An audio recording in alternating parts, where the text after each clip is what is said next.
cuidados paliativos, por definición, realizan un enfoque que mejora la calidad de vida de pacientes y familias y que se enfrentan a los problemas asociados con enfermedades amenazantes para la vida. Consiste en prevenir y aliviar el sufrimiento por medio de, lo más importante, la identificación precoz y el poder realizar un abordaje integral a todos los niveles, a nivel físico, a nivel emocional y a nivel sociofamiliar. Y con una evaluación muy impecable, ¿no?, para un buen control sintomático a todos los niveles.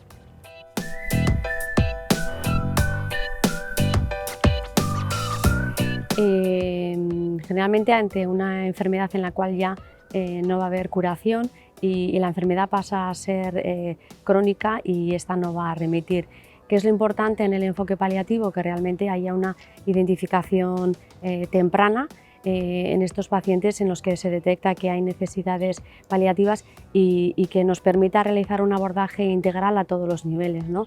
A nivel físico, con un buen control sintomático, a nivel emocional y a nivel sociofamiliar. La forma de trabajar en el enfoque paliativo es importante que se trabaje de forma conjunta el equipo médico con el paciente, con la familia y de esa forma ir realizando las tomas de decisiones de forma compartida, sabiendo los deseos del paciente y respetando su autonomía. Al final eso es lo que denominamos la planificación compartida con el paciente, que eso es lo verdaderamente importante. Actualmente se tiende a hacer el documento de voluntades anticipadas, que es muy importante quien lo realiza y es importante que sea un médico referente con el que tengas confianza, que te conozca y conozca bien tu patología para dejar reflejado en el documento de voluntades anticipadas el escenario real en el que se pueda dar y quede reflejado tus deseos, ¿no?, cuando no puedas tomar esa decisión. Es importante integrar también que un paciente con necesidades paliativas, dependiendo en qué fase evolutiva se encuentre, si es en fases tempranas, será un paciente que puede ser incluso candidato a un ingreso en la unidad de UBI y según avanza la enfermedad puede ser una fase final en la cual únicamente sea candidato a un control sintomático. Entonces hay que tener conciencia de eso, ¿no?, que un paciente paliativo es importante saber en qué fase se encuentra, ¿no?, y no por el hecho de tener ya la alarma de cuidados paliativos no le permitamos pues, incluso ingresar en la UBI. Es importante a la hora de trabajar en este enfoque paliativo trabajar en equipo, ¿no? ¿Por qué? Porque las tomas de decisiones se deben de realizar de forma compartida porque son decisiones complejas y siempre teniendo en cuenta eso es el deseo del paciente, lo que para el paciente es calidad de vida y respetando su autonomía.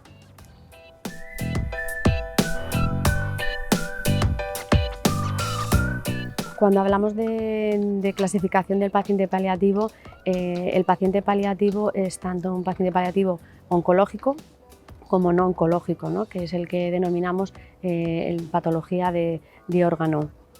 Todos los profesionales que se encargan de los pacientes paliativos tienen un enfoque, un perfil paliativo y una formación específica diferenciando el oncológico del de órgano, ¿no?, porque el proceso evolutivo de ambas es diferente.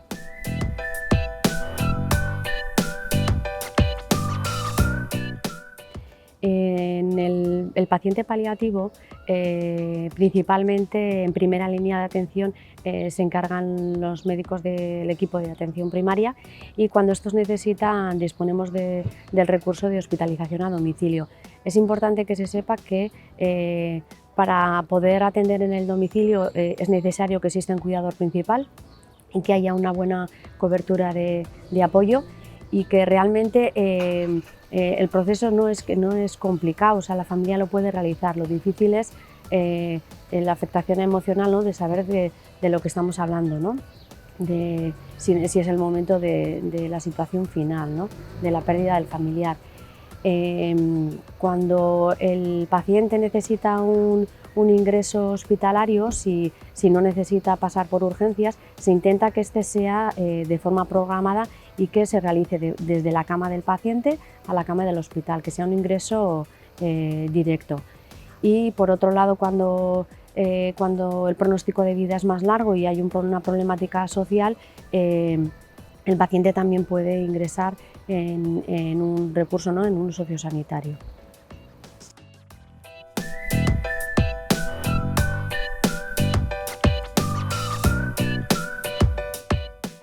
Desde la legalización de la prestación de ayuda para morir tenemos un escenario más al final de la vida.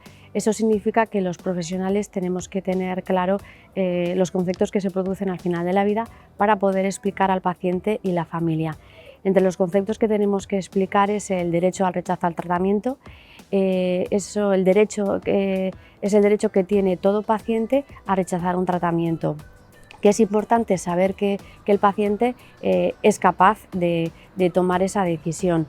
Tiene que tener conocimiento de qué enfermedad tiene, de que entienda bien lo que significa si rechaza, qué consecuencias va a tener. Otro concepto importante es la adecuación o limitación del esfuerzo terapéutico. Por definición es la actuación terapéutica proactiva, en la cual podemos añadir, podemos modificar, no iniciar o retirar tratamientos de acuerdo a los objetivos terapéuticos en el momento evolutivo. Es decir, es una indicación médica que depende del pronóstico y del momento evolutivo en el que se encuentra el paciente. Otro concepto, la sedación paliativa. La sedación paliativa es la disminución deliberada del nivel de conciencia del enfermo mediante la administración de fármacos, con el objetivo de evitar el sufrimiento que se produce, un sufrimiento intenso y que es causado por uno o por más síntomas refractarios. La sedación paliativa puede ser una sedación continua o intermitente y tiene que ser una sedación profunda y se gradúa buscando el nivel de sedación que nos proporcione el alivio del síntoma que se esté produciendo. Otro concepto de final de vida que tenemos que tener en cuenta es la sedación en situación de últimos días. Es la sedación cuando el enfermo se encuentra en sus últimos días o horas de vida y tenemos que aliviar un sufrimiento intenso. Y en este caso es una situación de sedación que hay que conseguir que sea continua, mantenida y profunda. Otro concepto a tener en cuenta, la sedación en síntomas refractarios.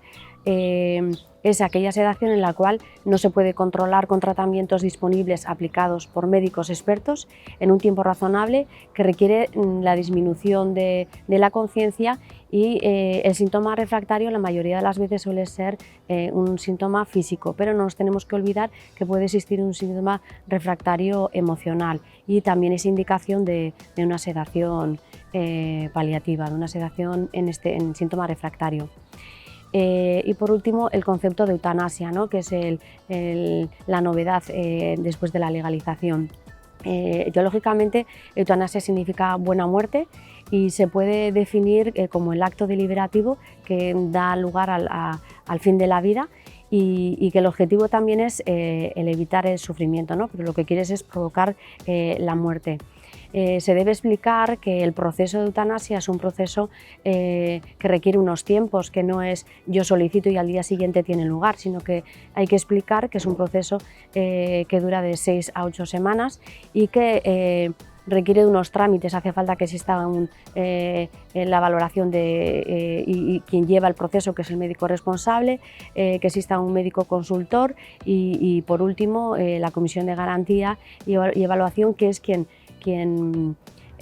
nos va a garantizar que se cumplen todos los criterios de la eutanasia, ¿no?, de la prestación de ayuda para morir.